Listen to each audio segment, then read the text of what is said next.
हमें मिलना चाहिए। ये मांग लेकर शांतिपूर्ण ढंग से जज के न्याय की मांग करते हुए जस्टिस फॉर जैसे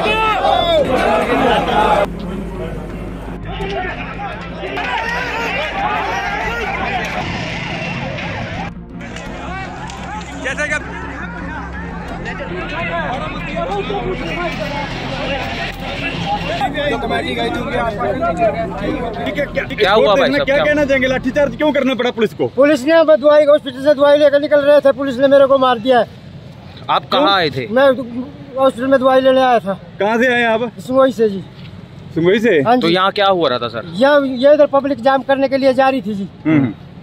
फिर उसके बाद पुलिस ने मेरे को बीच में पकड़ कर तोड़ा जी, 20-30 लौट मार गए पुलिस प्रशासन ने। पत्थरबाजी हो रही थी? पत्थरबाजी कोई पत्थरबाजी नहीं थी, बिल्कुल किसी को राम से जा रहे थे लड़के। मेरी दवाई भी वही गिर गई जी, पुलिस थाने नहीं दे रही है।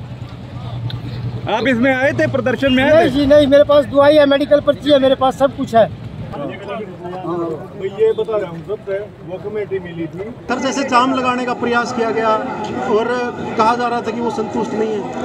उसमें कुछ लोग संतुष्ट भी हो सकते हैं, कुछ नहीं भी हो सकते हैं, लेकिन परिवार वाले उसके संतुष्ट थे, इसलिए वो आश्वासन मानकर वापस आ गए थे। मतलब कमेटी को संतुष्ट कर दिया था? कमेटी को एसपी साहब ने पूरी तरह संतुष्ट कर दिया था। कमेटी को राउंड अप भी किया गया? नहीं, अभी कुछ नहीं। कितने सर, जो युवा आगे बढ़े थे अभी, तो पुलिस के साथ कुछ उपराधली हुई थी जब लाठीचार्ज? नहीं, लाठीचार्ज कुछ नहीं हुआ। थोड़ा ये हुआ कि जीट रोड पे कोशिश कर रहे जाने की, उनको थोड़ा रोका गया। कोई पुलिस के ऊपर कोई पथराव वगैरह किया? नहीं, ऐसा कुछ नहीं, कुछ नहीं किया। देखिए, ये हमारे थाना इंद्री में 5 अप्रैल को मुकदमा दर्ज हुआ था आईपीसी की धारा 365 के तहत। उसके बाद में पुलिस ने जांच शुरू की थी और दिनांक 9 अप्रैल 2022 को एक आरोपी अंजलि को अरेस्ट किया था और अगले दिन कोर्ट में पेश किया था। उसके बाद में हमने 3 दिन का पुलिस रिमांड भी हासिल किया और कल 13 अप्रैल को हमने 2 और आरोपी, जिसमें एक धनवंती और एक स्वर्णदेव को अरेस्ट किया था, जिसको आज माननीय न्यायालय में पेश किया जा रहा है। अब तक इस मामले में टोटल 3 गिरफ्तारियाँ हो चुकी है। जो आरोपी है उनकी निशानदेही पे काफ़ी जो रिलायबल और क्रूशियल एविडेंस है वो भी बरामद हो चुके हैं और केस प्रॉपर्टीज़ है वो हमने एफएसएल में जमा करा दी है। काफ़ी सारी जो रिपोर्ट्स हैं वो हमें प्राप्त भी हो चुकी है और कुछ रिपोर्ट्स अभी भी प्राप्त होनी बकाया है, जो हमने एफएसएल अथॉरिटीज़ से रिक्वेस्ट करी है कि थोड़ा रिपोर्ट टॉप प्रायोरिटीज़ पे दे ताकि इस मामले को जल्दी से कंक्लूड किया जा सके। सर, क्या कारण है कि पुलिस के ऊपर भी सवालिया निशान बना हुआ है कि पहले आरोपियों को गिरफ्तार नहीं किया गया, नाम था, और फिर दोबारा से उन्हीं को गिरफ्तार किया गया कल 2? देखिए, जो कल आरोपी गिरफ्तार किए गए हैं ये धारा 201, 202 आईपीसी के तहत गिरफ्तार किए गए हैं, जिन पे ये आरोप था कि सुबह इन्होंने जो डेड बॉडी है वो उठा करके पास वाले जो टिन शेड है उस पर रख दी ताकि ये किसी को पता न लग सके। तो इसमें और भी आरोपी हो सकते हैं, जो राजेश का नाम आ रहा है, और भी कोई? देखिए, जो भी घर वालों ने कुछ और सस्पेक्ट्स के नाम बताए थे कि उनको लगता है कि कुछ और व्यक्ति इसमें इन्वॉल्व हो सकते हैं, वो हम उसको वेरीफाई कर रहे हैं, लेकिन अब तक पुलिस ने 3 आरोपियों को गिरफ्तार किया। सर, तो पंचायत के लोगों को क्या आश्वासन दिया आपने? देखिए, आज परिजन और साथ में एक कमेटी 10 लोगों के आसपास की वो मेरे से यहाँ पर मिली थी। हमने उनको ये कहा है और आश्वस्त भी किया है कि इस मामले में पुलिस बिल्कुल जिम्मेदारीपूर्ण ढंग से त्वरित और निष्पक्ष न्याय जाँच है वो सुनिश्चित कर रही है, और यदि उनको किसी प्रकार यदि कोई डाउट हो, संदेह हो, तो बेशक मेरे से या इन्वेस्टिगेटिव ऑफिसर से मिल सकते हैं, और यदि इनको मामले में कोई और भी जानकारी हो तो वो भी उनको अवेलेबल करा सकते हैं ताकि पुलिस उस एंगल से भी इस मामले को देख सके।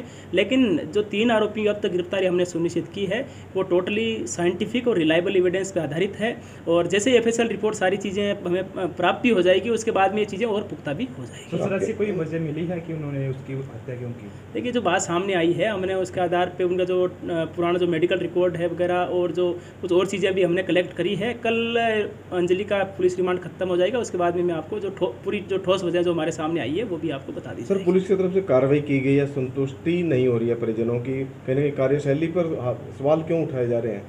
देखिए, जिस दिन से बच्चा गायब हुआ था उस दिन से लेकर के आज तक पुलिस के द्वारा अथक परिश्रम करके और बिल्कुल कहते हैं कि सही जांच सुनिश्चित करने का प्रयास किया है।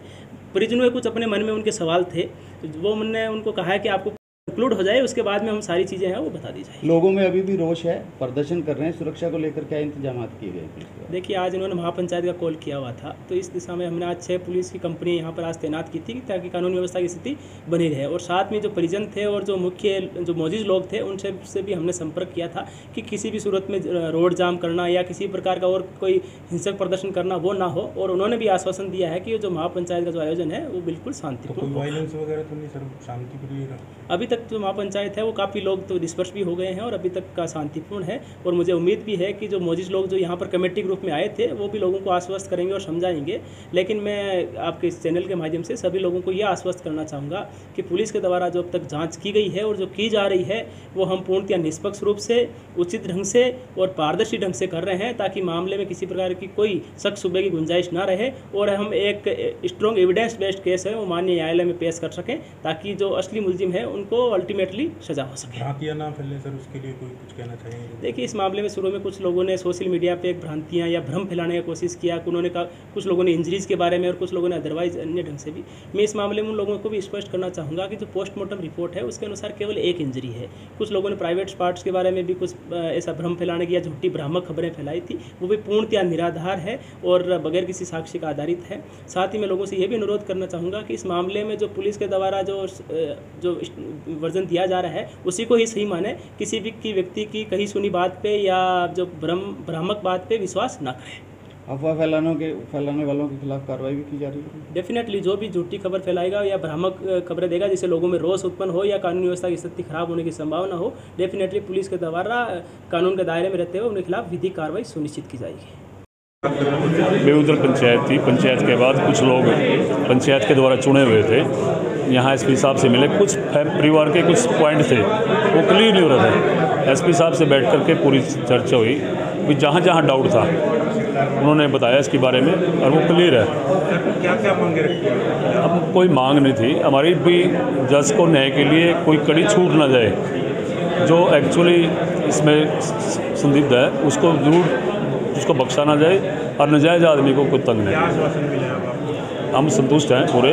अभी जो भी कार्रवाई चल रही है 2-3 दिन तक, आगे जो भी होगी वो क्लियर कर देंगे। साहब ने अभी आश्वासन दिया है हमें और बढ़िया बताया उन्होंने कि 2 से 4, 5, 6 दिन के अंदर मैक्सिमम तो हम इस केस को पूरा का पूरा सुलझा देंगे और जो भी परिवार है तो उसको पूरा संतुष्ट करेंगे सभी बातों के लिए। 36 बिरादरी के लोग खड़े हैं, बिल्कुल खड़े हैं भाई सब। अगर आश्वासन जो दिया है उस पर खरा नहीं उतरेगा प्रशासन तो फिर आगे की कार्रवाई के लिए भी हम बिल्कुल तैयार हैं। राजकुमार महिला, अखिल भारतीय रोड महासभा।